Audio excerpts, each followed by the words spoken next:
This video is going to cover the validation process of your HTML documents. Validation basically looks for HTML errors and non-standard coding. Most browsers today are pretty forgiving, but some might display your non-standard coded web page all kind of funky. So what I'm going to do here is get this HTML code, and this is an HTML5 document. I'm going to copy this, and we're going to go over to the HTML validator site. That's validator.w3.org. And there's three different ways in which we can validate our web page.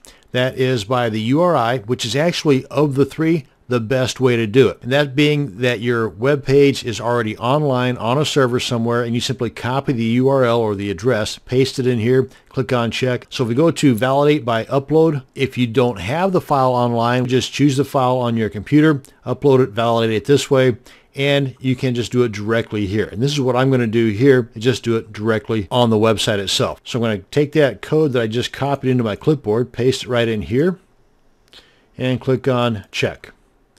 And you get green across the board. Ta-da, we're good to go. Even though this does say this document was successfully checked, and you got the green line here, which means it works, it passed, it does give you the two warnings. Now, if the same exact file were uploaded to a server, then these two warnings would not be there. That's the only difference. Again, it works perfectly as it is, but you do get these little bitty warnings that you would not be getting if it were uploaded and going through a server. Okay, now let me show you how this works by taking one little item out of this code to make it not pass, just to give you an idea as to what it looks like. Okay, so let's go ahead and refresh this. Now come on back here. Now let me just go ahead and remove this one little closing tag on this paragraph, and let's go ahead and just copy this. That's one of the things I like about the Komodo editor, is that if there is a mistake somewhere, it kind of gives you a bit of a visual idea that, hey, there's something wrong with this picture here, fix this. But let's go ahead and copy this into my clipboard. Come on back to the validator.w3.org site. Go into validate by direct input. Paste that right in here. Click on check. Remember, there was only that one little thing that I did wrong, intentionally.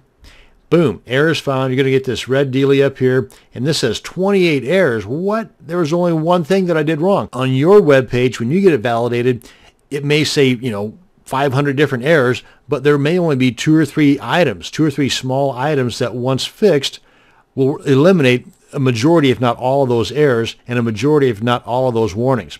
So let's come on down here and see what they have to say, because they don't leave it for you to guess. They do tell you what to look for as far as fixing the problem. Boom, the very first one, line 19. As a matter of fact, if you look through here, every one of these are going to be on line 19.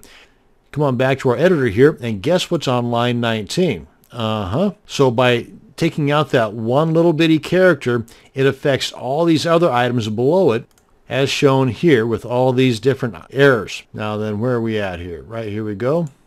Now, of course, there's no numbers in here. That would make this even better, is that if this were to have the line numbers, that would be pretty cool. We'll just go ahead and change that, revalidate, and there we go. Again, we still have the two warnings, but again, that's because this was not uploaded through the URI. And that's going to bring us to the end of this video on validating your HTML markup. Thanks for watching, and you have a great day.